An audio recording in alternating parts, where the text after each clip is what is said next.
Students इस समय schools खुल नहीं रहे हैं, ना ही कहीं कोचिंग हो रही है।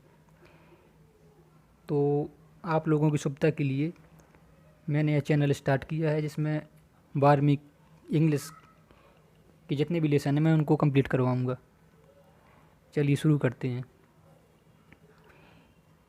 एमपी बोर्ड की इंग्लिश का जो कोर्स है वो बहुत ज़्यादा कठिन नहीं है,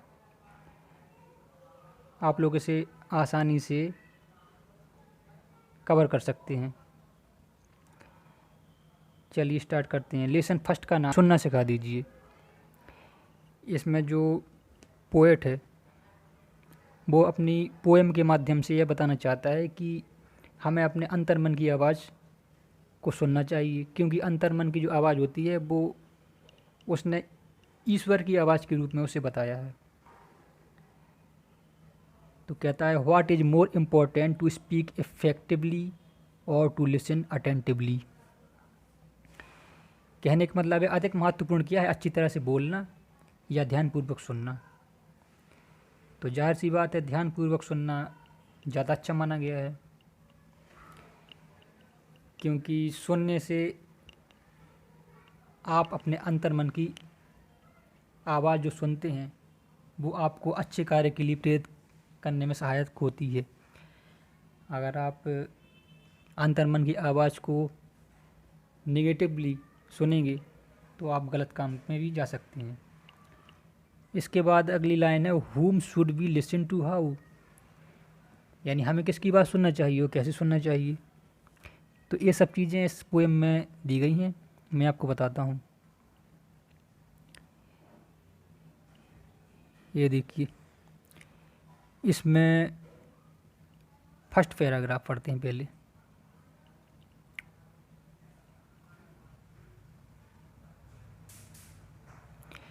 कह रहा है, teach me to listen lord to those nearest me, my family, my friends, my coworker, help me to be aware that no matter what word I hear the message is accept the person I am listen to me. इतना paragraph पहले cover करते हैं। कह रहा है, teach me to listen lord, हे ईश्वर मुझे सुनना सिखा दो।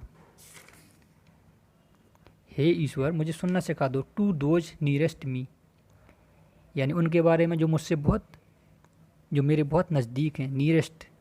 नियरेस्ट का मतलब होता है बहुत नज़दीक या बहुत पास।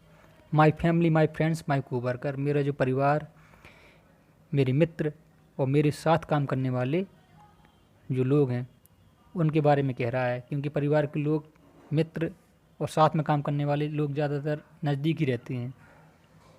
Help me to be aware that, कभी कह रहा है कि यह जानने में मेरी सहायता करिए।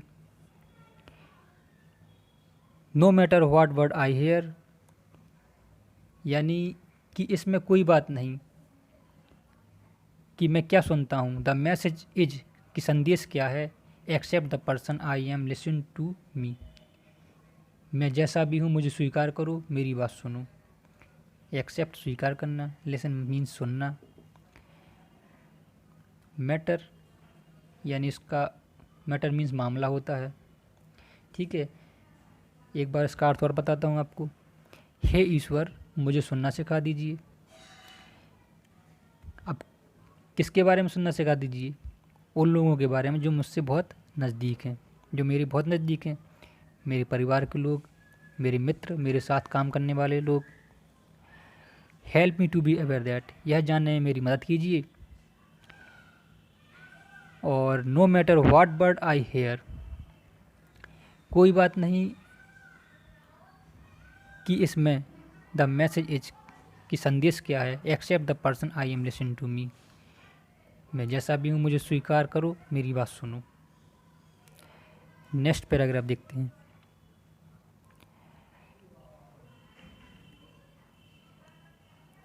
Teach me to listen lord to those far from me, the whisper of the hopeless, the plea of the forgotten, the cry of the anguished. इस लाइन का वही मतलब है, हे ईश्वर मुझे सुनना सिखा दो। To those far from me, उन लोगों के बारे में सुनना सिखा दीजिए जो मुझसे बहुत दूर हैं। ऊपर के पैराग्राफ में नज़दीक के लोगों के बारे में कह रहा था, यहाँ पे दूर के लोगों के बारे में सुनने के लिए कह रहा है वो, the whisper of the hopeless. अब दूर के लोग होपलेस पर्सन्स कहलाते हैं, यानी जो निराश व्यक्ति होते हैं, दुखी। विस्पर फुसफुसाना, कहने का मतलब है कि जो आशाहीन निराश व्यक्ति हैं उन लोगों की फुसफुसाहट मुझे सुनाई दे। The plea of the forgotten, forgotten means होता है भुला दिया जाना, और प्ली का मतलब होता है जो प्रार्थनाएं याचनाएं होती हैं। कहता है कि भुला दी गई जो प्रार्थनाएं जो याचनाएं हैं वो भी मुझे सुनाई दें। द क्राई ऑफ द एंग्विस्ड, एंग्विस्ड जो शब्द दिया गया है, एंग्विस्ड का मतलब होता है वेदनाएं, दुख। द क्राई, क्राई का मतलब रोना भी होता है और दुख भी कह सकते हैं, जबकि एंग्विस्ट का मतलब दुख हो सकता है लेकिन दुखी लोगों को कह सकते हैं, दुखी लोग।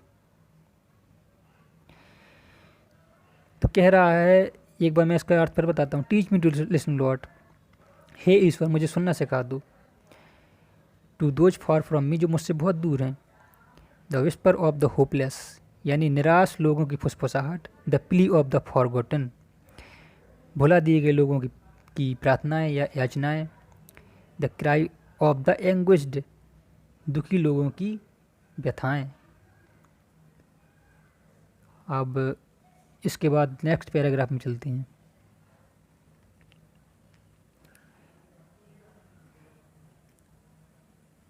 Teach me to listen Lord, वही लाइन है, हे ईश्वर मुझे सुनना सिखा दो। टू माई सेल्फ, मेरे स्वयं के बारे में, स्वयं। Help me to be less afraid, कह रहा है कि मेरी मदद करो कि मैं कम डरूं। एफ्रेड का मतलब होता है डरना, एफ्रेड मीन्स डरना, लेस मीन्स कम। To trust the voice inside, to trust the voice inside का मतलब होता है अपने भीतर की आवाज़ पर विश्वास रख सकूं। इनसाइड का मतलब भीतर, वॉइस मीन्स आवाज़, ट्रस्ट का मतलब विश्वास करना। In the deepest part of me, यानी अपने अंतर मन का जो भाग है मैं उसको सुन सकूं। डीपेस्ट पार्ट यानी अंदर का मन कह सकते हैं। अगला पैराग्राफ, ये लास्ट पैराग्राफ, इसमें भी फर्स्ट लाइन वही है, teach me to listen lord, हे ईश्वर मुझे सुनना सिखा दो। फॉर योर वॉइस, आपकी आवाज़ को। वॉइस मीन्स बता चुका हूँ, आवाज़। In business and in boredom, business का मतलब होता है व्यस्तता या व्यस्त रहना, और बोर्डम का मतलब होता है फ्री रहना। तो कह रहा है कि हे ईश्वर, आपकी आवाज़ को मैं व्यस्तता के समय और सुन सकूं। In certainty and in doubt, certainty का मतलब निश्चिंतता और डाउट का मतलब शंका। जब मैं टेंशन फ्री हूँ तब भी मुझे आपकी आवाज़ सुनाई दे, और जब मैं शंका में हूँ तब भी मुझे आपकी आवाज़ सुनाई दे। Teach me to listen lord, हे ईश्वर मुझे सुनना सिखा दो। तो फ्रेंड्स, ये लेसन फर्स्ट हो गया। इसमें कवि ने वही बताया है कि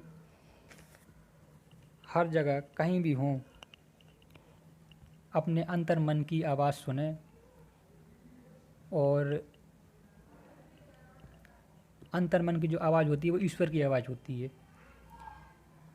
वो अपन को गलत करने से रोकती है और अच्छे कार्यों की ओर प्रेरित करती है। बस इस लेसन में इतना ही है। इसके क्वेश्चन आंसर मैं अगले पार्ट में आपको बताऊंगा।